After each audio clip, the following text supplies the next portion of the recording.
Hello, and welcome back to the Flashback podcast. Uh, it's been a while since we've recorded. Yeah, it has. I think we did the first two recordings in like the first 2 days. Yeah, we had those two done. We've been trying to get through a show, but we've both been pretty busy. So we decided that this week we're gonna give ourselves a break and just do a movie. And we did Batman Begins. But before we get into that, I have a couple of things that I'd like to bring up. I feel that this is a good idea to talk about here because it has to do with a member of the Bat family. Batwoman has been recast. Yes, she has. I'm looking it up now. I don't remember who Ruby Rose was replaced with. Shoot, I just forgot. I knew her name. Let me see. Um, Ryan Wilder. No, that's the other girl. What? I want to say Willa Holland, but I'm pretty sure that's Thea from Arrow. But she's been replaced. She has been replaced. I believe it was by the Game of Thrones actor Wallace Day. That's her name. Right? Uh, but that's not the only casting news that we've gotten this week because we just got casting news for Bart Allen, which Yes, we did. I want to say something about it because I'm not happy. Okay. Bart Allen is not going to be their grandson. No, he's not. It's really annoying. It's such a minor thing, but it feels like it should be. No. Because also, I'm sure it'll be explained in the show, but it's still annoying. it gives me weird feelings. Because, like, I don't know. I feel like it's really important how old like, how much from the future Bart Allen is Yeah, compared to, like, all our other future friends. right. And we'll get into this more later, but I really dislike season 4 of The Flash. No, season 5. Because of Nora's Nora. season. Yes, Nora's season. I really dislike Nora. Because I I dislike Nora as well. that is also the season that made me hate Iris. But we do not need to talk about that. We need to talk about that when we actually get to there. But also with Nora stuff, um I don't know. I feel like the actress who plays Nora is not like a bad actress, and I've No, seen people be like, I don't like the actress because of Nora, but I feel like it's just Nora. it's the same thing with Candace Pett. Iris is the problem, not the actress. She's just not written very well. And I go back and forth depending on the season how I feel about Iris. I do too. This last season, season 6, she was really good, in my opinion. Yeah, I liked season 6 Iris. I But also changed my opinion on Caitlyn and basically all the female roles on the Flash. I go, okay, you're fine. Oh wait, no, you're not. the only one that I didn't ever have like a flipping back and forth feelings with was Jesse, just You because of the care fact that about Jesse. yeah, a lot of people do because she's kind of just dead now. He, um, but yeah, no, Jesse's fine. It's all the other girls in the show, but we should talk about that when we get to the Flash. Yes. So Batman Begins, the probably the start of the superhero renaissance in film. He, between that and Iron Man, which came out around the same time, right? No, uh, Iron Man came out the same year as The Dark Knight. Okay. So this was really where I think superhero movies started to become more serious and grounded. And then Guardians of the Galaxy happened, but we don't have to talk about that yet. uh, We'll get to that when we get to that. it'll happen eventually. We've got a comic book movie podcast. We got to get to the MCU eventually. Eventually. I feel like we could start by talking about Bruce or Yes. Batman. Who is your favorite? Who is your favorite Batman? My favorite Batman as in the actor or As in the actor. You ask a good question, and now I need to look at all the actors who played Batman real quick. Mine will always be Kevin Conroy. A good one. One second. Keaton's good. Conroy's good. I liked Val Kilmer. I've liked. Oh, so you're one of those people that like Batman forever. I said nothing about liking the movie. I just said I liked Val Kilmer as Batman. Very different line. Bad movie. It's a bad movie, objectively so. Anyone that likes that movie has a wrong opinion. I said what I said. I'm not a big fan of the Affleck Batman, but I think that's because of the director, of like him directing himself, and I don't think he's great at that. I like Affleck's Batman. I just wish that it was in its own solo series instead of a big collaborative universe. Because I want a younger Batman Same. to be part of the Justice League.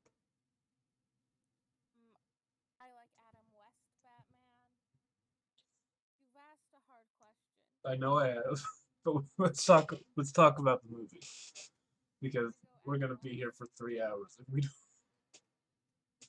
Okay, Batman. I like this Batman. One second. I like that they keep switching him back and forth between like past and present and way past. Yeah. I think my favorite part about Batman in this movie is how they handle the fact that Batman and Bruce Wayne are separate entities. Yeah, it's always fun like that.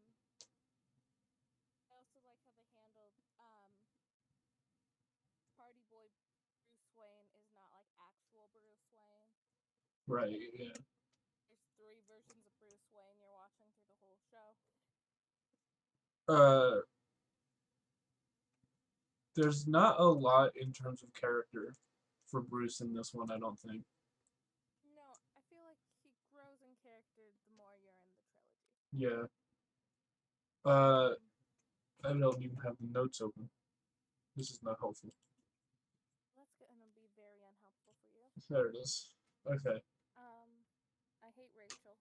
I would like to hear why. She is so annoying. I'm pretty indifferent on her. That's because she's boring. She adds nothing to the plot except for exposition. You could replace her with any other character in any other Batman series, and it would be better. You have strong feelings about this woman. She's so inconsequential that she's not even the same actress in the next movie. Again, I have no feelings about that because she is so terrible.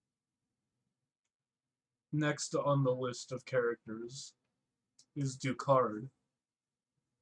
Or also, spoilers, by the way. Yes, spoiler alert for this 15-year-old movie. He is Ra's al Ghul. Yeah.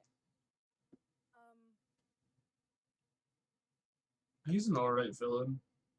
I think the actor, does it very well. Yes, Liam Neeson is very good Ra's al Ghul. I think this kind of has the same problem as Rachel. He really could have been replaced with anyone. It didn't feel like a Ra's al Ghul type of. Like, it needed to be him. Yeah. I mean, there's also Scarecrow in this movie, and he's not even in the missed until number 7. That's because of how Thomas everyone showed up.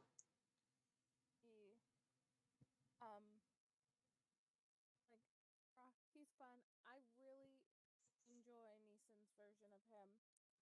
I've seen like one other actor where I've gone, oh, that guy could definitely play Roz.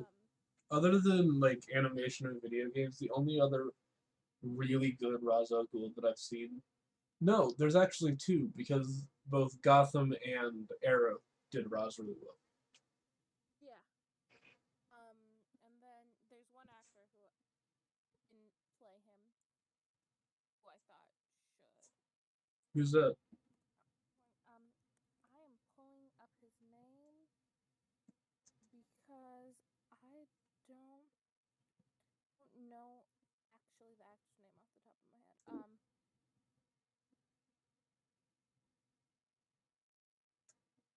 I'm being attacked by ads. 1 second. It's alright. I'll talk while you look.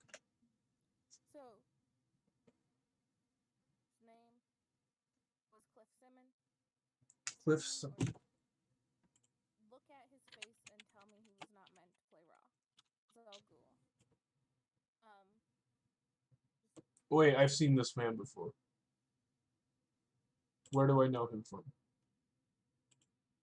I mean, he just died on the 9th of last month. Wait, he died? Oh god, Yeah. no. That's really sad. Oh.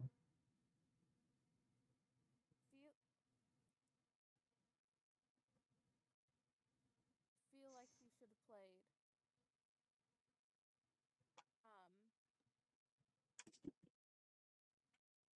so many people. I think I've got him confused with someone else. But yes, he should have played Ra's al Ghul. He would have been really good. He was amazing at the role he played, which was kind of like Ra's, but for a different show. But that's off topic. Alfred was great. Alfred is the best part of these movies. And that is possibly because of my bias for how much I love Michael Caine. I mean, who doesn't? He's such a great actor. Alfred was great. Thomas Wayne was kind of a character. I mostly put him in the characters because of the fact that he does play a part in the plot. Much more than Martha does. Martha got a necklace out of it, so we're good. Yeah. Sergeant Gordon. He's sergeant in this movie. And then lieutenant. Yes, he is. But he's not commissioner yet. Gary Oldman is the perfect casting choice for this role. Yes, 100%. He's one of my all-time favorite versions of Gordon as well. I'm very excited to see what Jeffrey Wright does with it in The Batman. No, that's exciting as well. Crane with an exclamation mark. I would like to know why you wrote it like that. He is one of my favorite underrated Batman villains. He is very underrated. It's shocking that he hasn't been used more. I know. One of my all-time favorite animated Batman episodes is with him as the main villain, and he doesn't even show up once in it, and it's a beautiful episode. What episode is that? I do not know. You ask too many questions. It's the one where I think it's just Bruce, Batgirl, and Robin and Alfred all think that the rest of the city's been infected by fear gas. Oh, yes, I know. It's The Batman. It's a season 3 episode. Yeah. I just watched that recently.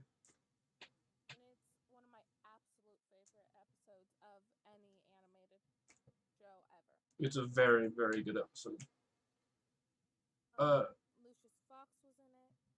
Not in that one. In the movie we're talking about, actually. Morgan Freeman plays Lucius Fox. And he needs to be the only person to ever play Lucius Fox. Because Morgan Freeman is the best. He is the best actor. I disagree that he's the only one that needs to play Lucius Fox. I would kill for a live action Batman Incorporated. several movies. Yeah. We get his son in that one, Batwoman, yeah. who also became Batman in the comic recently. Yeah, I think I knew that. Relationships, Bruce and Rachel. I hate it. I hate it. I hate it. At the end of the podcast, I'm just gonna let you go off about your feelings about all of that.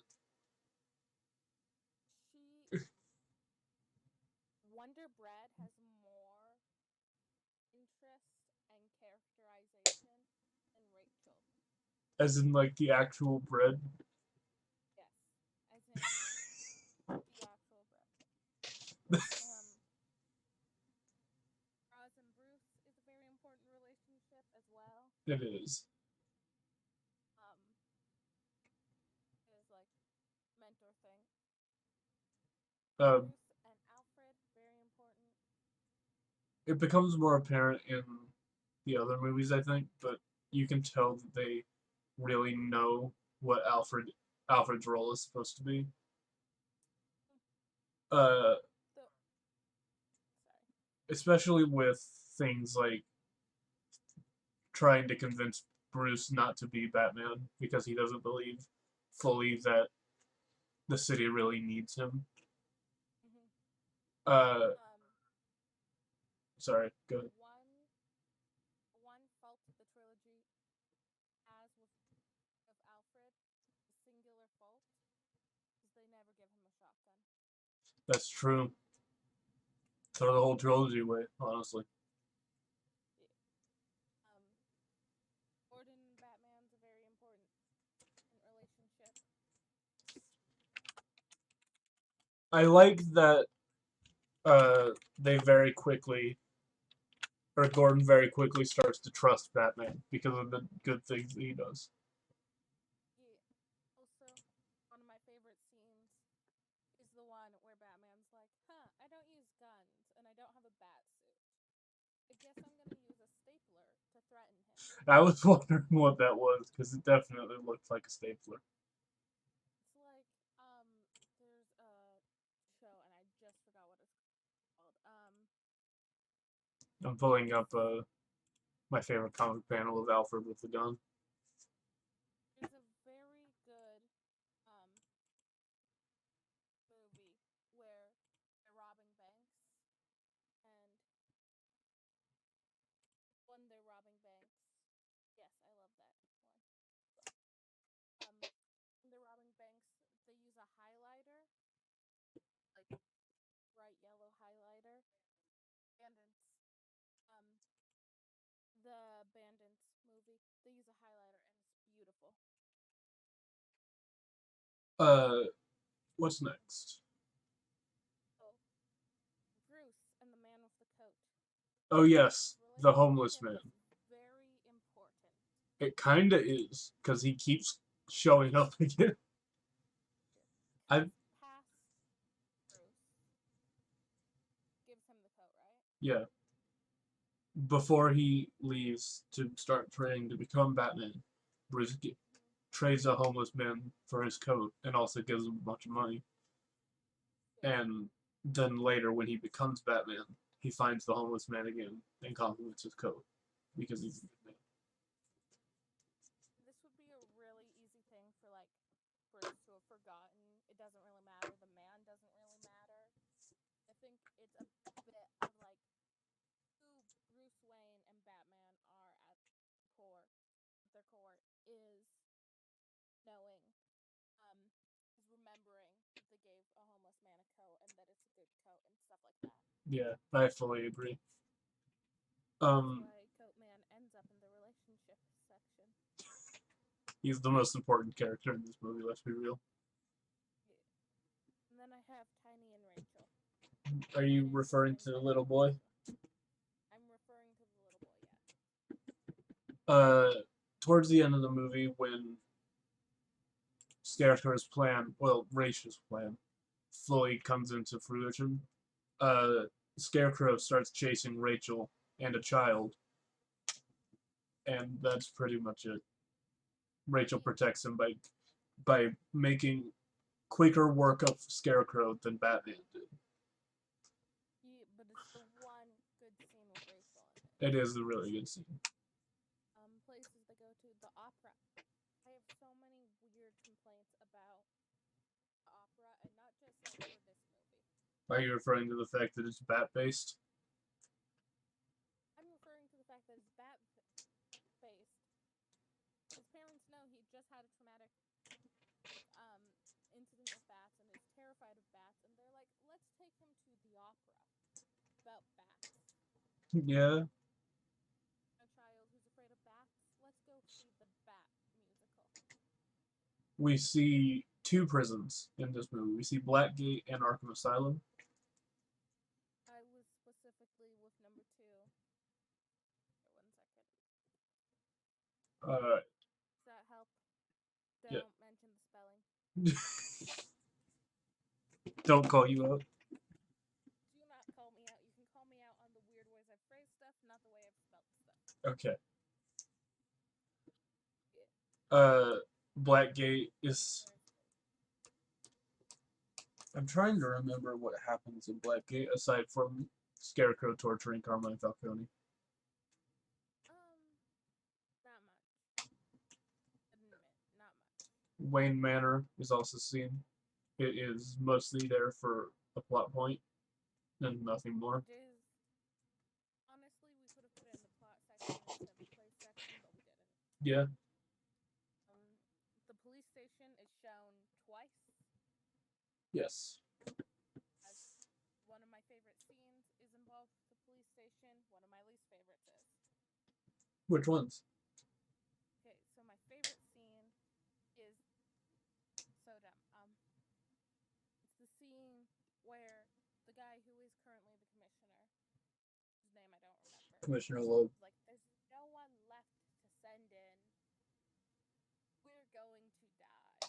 And like you can kind of see it on his face, and I think it's a great part of acting. Yeah. Then my least favorite scene is right after the stapler scene, when Bruce Mann decides to fall against the scaffolding across the building. Yeah. And that's my least favorite because I can almost feel how like painful that is. That's fair. There is one other scene at the police station that I really liked, and it was Commissioner Loeb was talking to all of the cops in the GCPD, saying that they need to find and arrest Batman because he's a vigilante. And Gore's just like, he just gave us a crime lord. And just immediately defending Batman.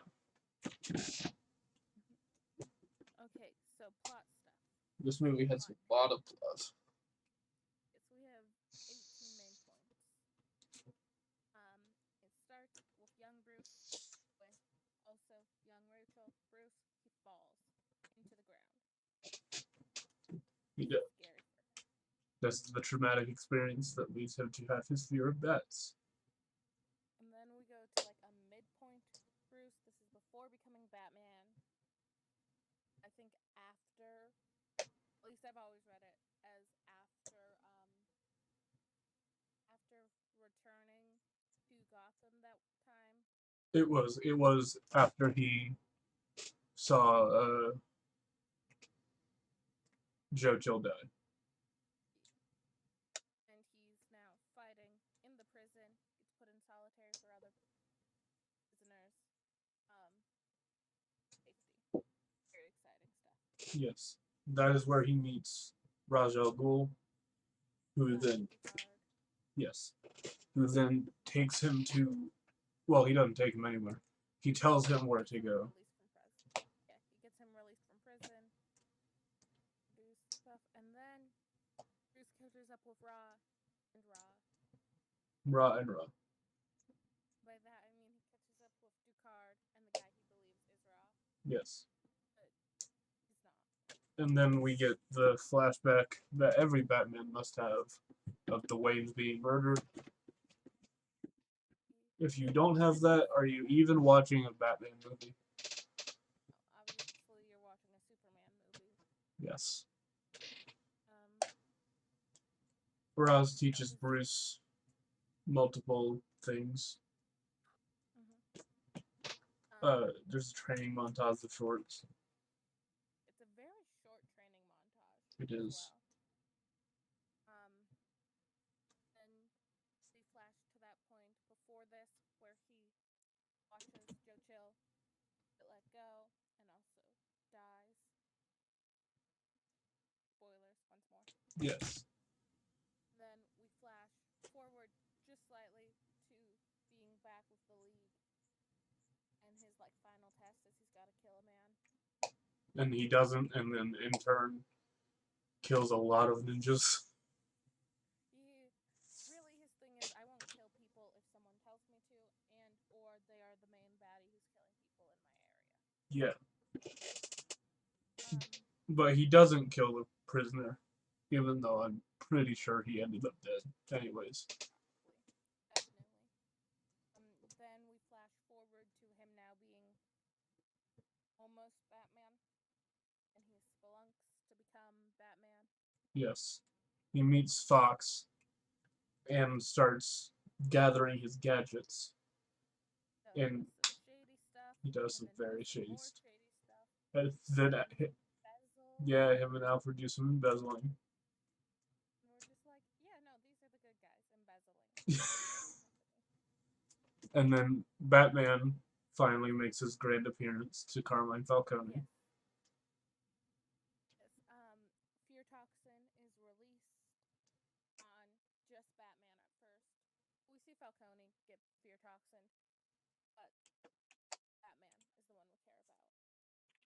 Yes. This is also, as far as I know, one of the only times we've ever gotten him saying, "I'm Batman," to a criminal. The other time that I can think of is Michael Keaton's Batman. Yeah, that's the only other time I can think of as well. Then we get one very small throwaway line from Scarecrow going, "I'm working for Ra's al Ghul." And Batman asks. And then we go to a party. Yes, it is Bruce Wayne's birthday. He has. You're another year older. Yes, he has woken up from a 2-day nap because he was hit by Scarecrow. And there's a big argument between him and Alfred. About being the Batman and Bruce. Yes. This at this party is when it's revealed that Rachel Dawes is still alive, and it's not the Asian guy, it's Liam Neeson. Who could have guessed?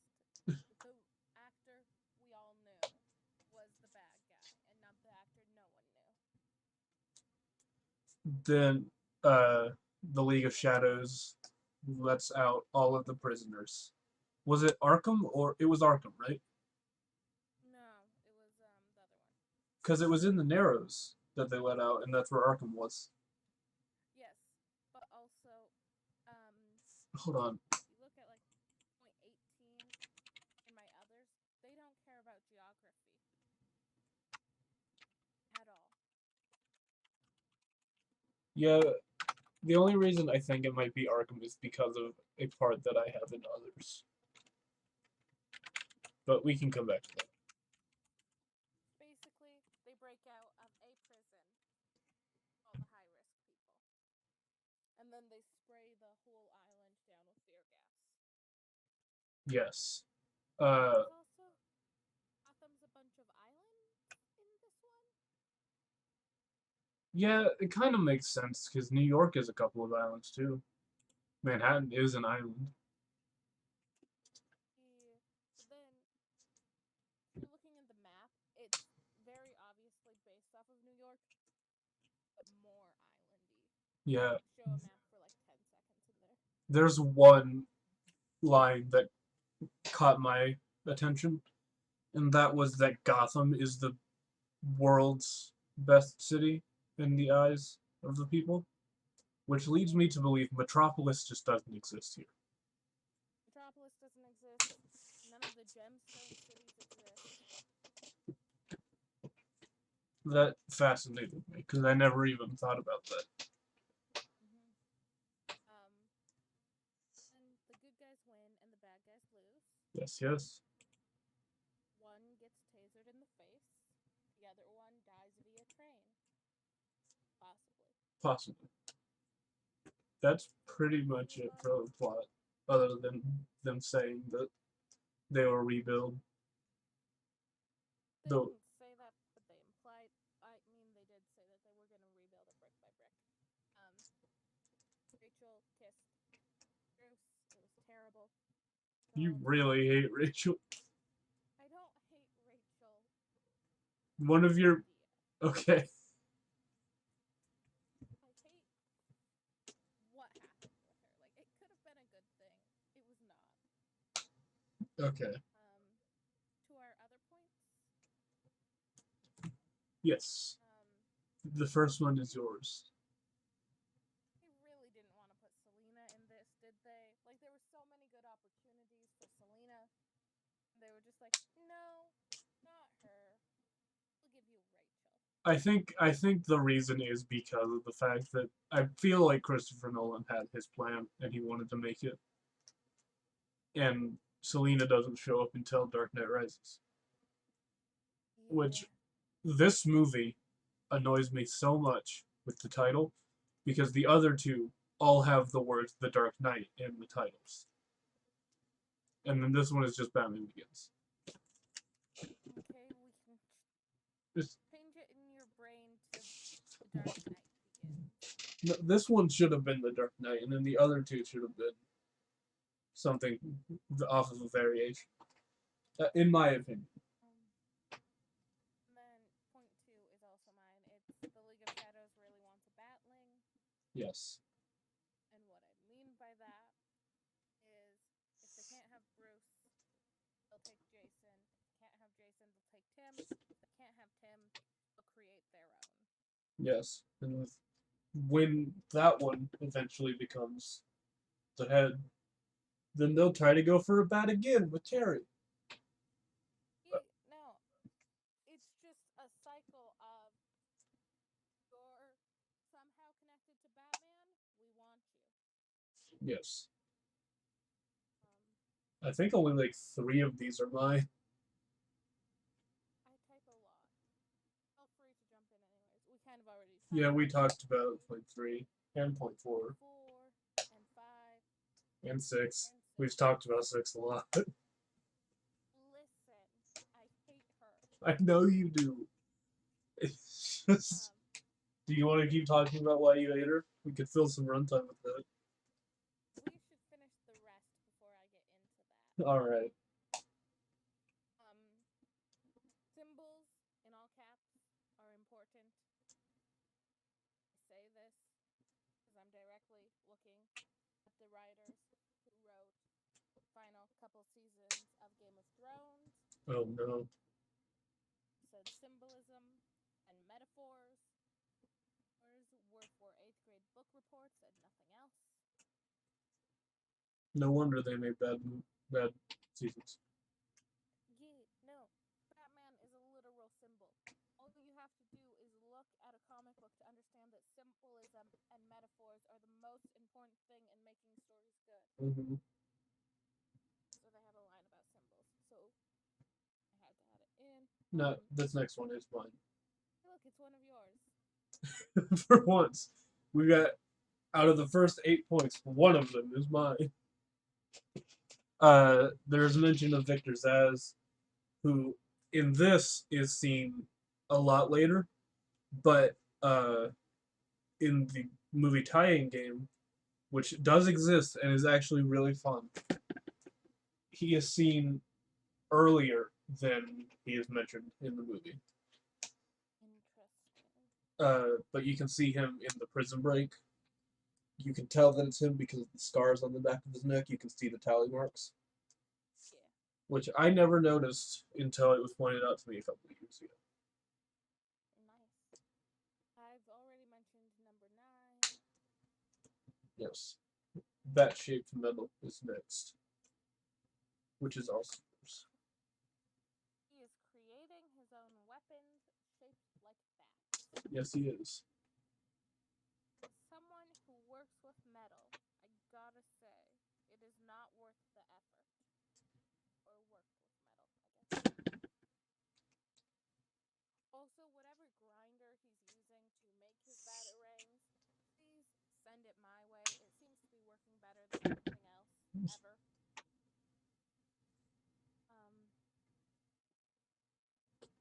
Answer Nocturnal, it's one of my favorite lines. I like that also because of, I think we've mentioned it in a previous podcast, that it is a part of Batman that he only sleeps for like 2 hours a night and is able to function normally. This is like baby Batman, so Yes, he's not it's. used to that stuff. So he's sleeping till 3 p.m. and stuff.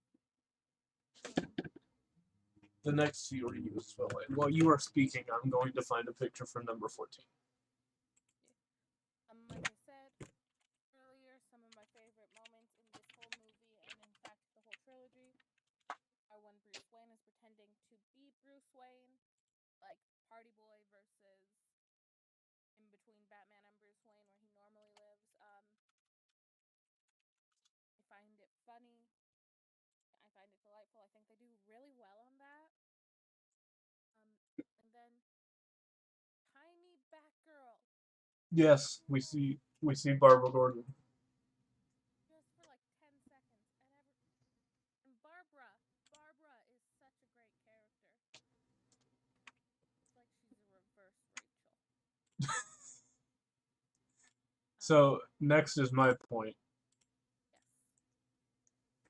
It was not a fully CGI model, as many people believed. The Nightmare Batman that is threatening Jonathan Crane was a full costume that was made.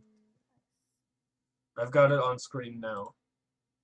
I couldn't find a higher resolution picture. I tried to. Good one. But I love the fact that it is in fact like an actual costume and they didn't just make it a CGI character.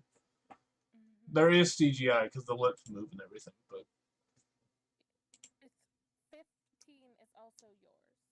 yes, I think the next few are. The story beats are really similar to Batman Year One.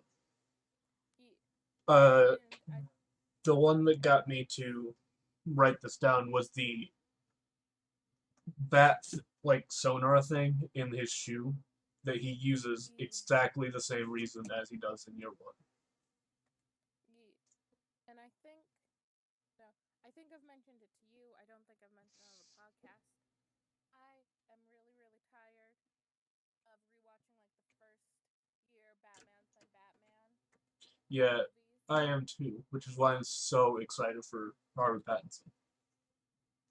With his Year Two Yes. situation. I want to mention something about Year One, really fast.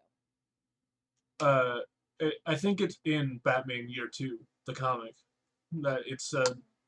Actually, no, I'm not going to talk about this. Never mind. Next point. 16 was also yours, but I responded to it. Does Ra's al Ghul have a Lazarus pit or not? It's really implied that it is. But it's also like he stays dead for the rest of the trilogy. So imply that he has one, that it saved him in the past, but they do not ever bring him back. And maybe, again, we don't actually know if he's dead because we do not see the body. maybe this Lazarus pit is that it can't bring people back from the dead. It can only heal from like really bad wounds. But that's dumb. Why would it be called a Lazarus pit then? Okay. And then, next one's mine. Yes. I'm really proud of the "Why do we fall" line. Yeah, it's said like 8 times in this movie. And it's gonna repeat in the next two as well. Does it? I don't remember it being in the other two. I think they say it just one more time. Alfred says it. Geography. We've never met her. We touched on that also. I just want everything to make sense. I also put in, what? Is he Barry Allen now? Just him telling Rachel who he is. It's not even because he said it in a way that the kid wouldn't hear who he is. And then Rachel's all, Bruce? Exactly. It's Rachel's fault. It's the one time I feel like Nolan really doesn't understand who Batman is as a character. The next point is mine. Yes. Gordon in the Batmobile is probably the best part of this movie. Just, I feel like it's one of them at least. Because he's like a child getting a new toy. It's just really cute. This next one is kind of both of ours. Is delightful. Yes, it is. Oh. The next one's part yours, part mine. Yeah. One of my favorite things about Batman, this is in the comics, not the movies, because this is the only movie where they get that right. And kinda in the Snyderverse, but not really. Batman is not the mask. Batman is Bruce's true personality. Bruce is the mask. It's also in the Arkham games, they mentioned it, because someone reveals to Bruce that he knows that he's Batman. And when talking to Alfred, he doesn't say, he knows that I'm Batman. He says, he knows that Bruce Wayne is Batman. Very similarly, when you're like talking comic book characters in general, there's the whole dual mask situation. Like, the person they put out for the public to see is not who they are, but neither really is the superhero. They're normally a blend of the two. Yes, there's also that famous comic panel of the Trinity holding the lasso of truth, and Wonder Woman says Diana Prince, Clark says Clark Kent, Kal-El, and then Batman just says Batman. Yeah. And so I've seen a lot. Sorry. And Superman are the two that like break that there's three type of people situation, because Superman's secret identity is Clark, Batman's is Bruce, and everyone else's secret identity is their superhero thing. Yes. Joker card, that was your point. Yes. Something that I always forget about when rewatching this trilogy is that The Dark Knight was not the first time the Joker is seen. Because I mean, it's the first time the Joker's actually seen, but it's implied. Yeah. But I don't think it's the first time that Batman has even encountered the Joker. Because at the start of The Dark Knight, I'm pretty sure he sees the Joker card and he says, "This guy again." Or something like that. And then 23 was kind of a combined effort on us because we both were talking about it. I just got to typing it faster. Yeah, I think it's the last lines of the movie. It's Gordon saying, "I never said thank you," and then Bruce responding, "And you'll never have to." Which is also, like, the main point that the Nolan series is trying to make. Yeah, because in the next movie, there's another quote that's really, really good. And I want to wait to talk about it until we get to the next movie. Which, yeah. What are we at on time? We are, I think, around 45 minutes. Yep. Okay. All right, Rowan. Yep. Go for it. You could replace her with a brick and there would still be the same amount of character stuff up until we get to the fact there is the tiny child with her. You know, in the Hush movie, you've seen it? Yes, I hate that movie. It's a bad movie. Not Hush. Okay. It's not Hush! Sorry. I understand it's not Hush. I'm sorry. Okay. So you know how this is my time to be angry, not yours. Sorry. We'll do it. The Hush movie, the one person they introduce that like you've never heard of before, that has been Bruce Wayne's friend since childhood, is the bad guy kind of. Yeah. They don't even do that with Rachel. They introduce a character who's never existed before, and I'm like, yeah, that'll be fine.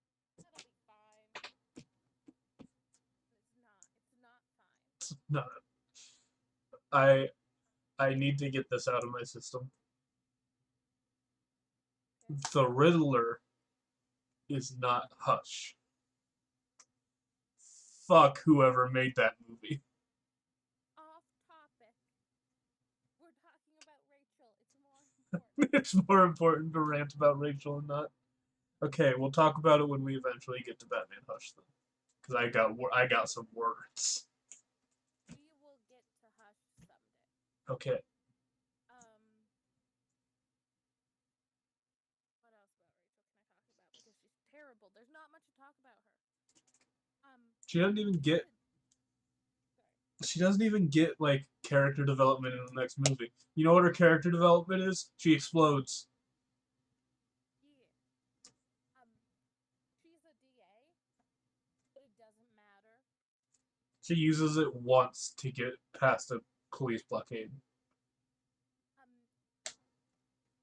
She's supposed to like be some hotshot lawyer. Not once does she go, according to this law, this, which would be annoying, especially with it being Rachel. Like, there's never a point where you're like, oh yeah, no, she's a lawyer. You're like, oh right, I forgot. She also has a job. Yeah, it brings up the point that they really could have messed Laurel up in Arrow. Because at the start of the show, she was really similar. They do so well with Laurel, and I have my own complaints about Laurel. I do. We'll get to on the next episode. I also have my complaints about Sarah. Actually, no, I don't. She's a perfect character. She is a perfect character. After the recast. We don't talk about the first Sarah. It doesn't count. She doesn't exist. Oh. Same Sarah the whole time. What you talking about? It's always been second Sarah. It's always been Katie Lotz. She's brilliant. And also, I know I've harped about a lot of like female superhero characters today. I would like to point out that I really like female side superhero characters. It's just some of them suck so bad, such as Rachel. What is the point of Rachel? I'm gonna title this episode Rowan Rants About Rachel for 10 minutes of this podcast. Or what is the point of Rachel? No, I'm not gonna instead of calling this one the flashback, I'm just gonna call it Rowan Rants About Rachel episode 3. Batman Begins. We could talk about this for 12 episodes about how much I hate Rachel, and it would just be me saying I hate Rachel because I can't tell you anything about her other than the fact she's boring. And I have had more interesting. Fine. I've had more interesting conversations with toddlers than Rachel has had interesting conversations with anyone. There is one other scene that I kind of like with Rachel, and it's when right after Batman takes down Falcone, when he's talking to her, and she tried to tase him, and he just like takes the tasers off his suit. I like that a lot. During that scene, Rachel isn't talking because it's obviously not the actress who's failing Rachel at this point. Yeah. What the actress is doing with her face is amazing through that scene.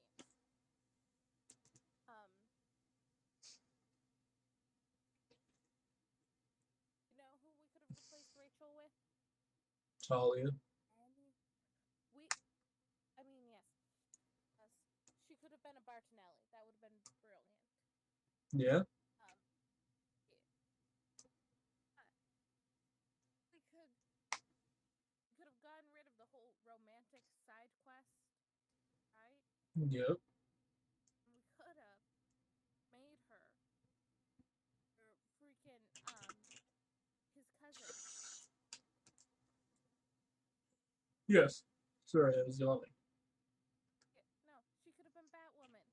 Only not. This could have been pre-Batwoman. It could have been Kate, yeah. It would have made so much more sense. but love her so much more. it was 2005, and you know you can't show lesbians in movies.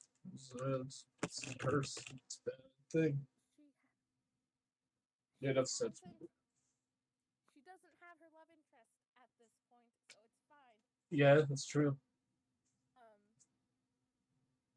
Then he could have only had Rachel as the love interest, or again, Harvey Dent, right? Yeah, That's what happens. yes, that is what happens. Could have only had her love interest and just been like the mind games between those two. It could have had nothing to do with Bruce. Thank you for coming to my TED Talk. I think that's a good place to end the podcast. Okay, You so filled 7 minutes with just ranting about Rachel. also we're gonna probably do Arrow next. Yes, it's either going to be Arrow or another movie, depending on how quickly we're able to get through Arrow. It's taking us a lot longer than we expected to. Yeah. So far we've watched I think we're on 6 episode episodes. 7. We're on episode 7, and just as a teaser, it is roughly it is already over 2 pages of notes for us. Yes, we have a lot of things to say about Arrow. This movie was barely 1.5 pages. Mm-hmm. And Snyderverse. This was also 1 page. It was 1 page. It was under a page. It was under a page. So Yes. it's gonna be a lot of information coming at you guys. It honestly might be more than one episode. You might split it in half. Yeah. All right. Well, I think that's good. I think it's a good place to stop. Thank you guys for listening. If you've listened this far. If you've listened to this, thank you so much. Thank you for 110 subscribers now.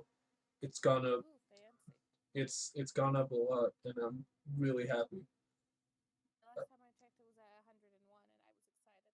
Yes. But yeah, thank you so much. Bye. Stay safe. Don't be Batman. Don't be Batman. Unless you're Elon Musk and you have the money to protect yourself. Still don't be Batman because you're Elon Musk. Yeah. I want you to be saving me. Okay. The nicest way possible. Thank you for listening. Goodbye. Thank you.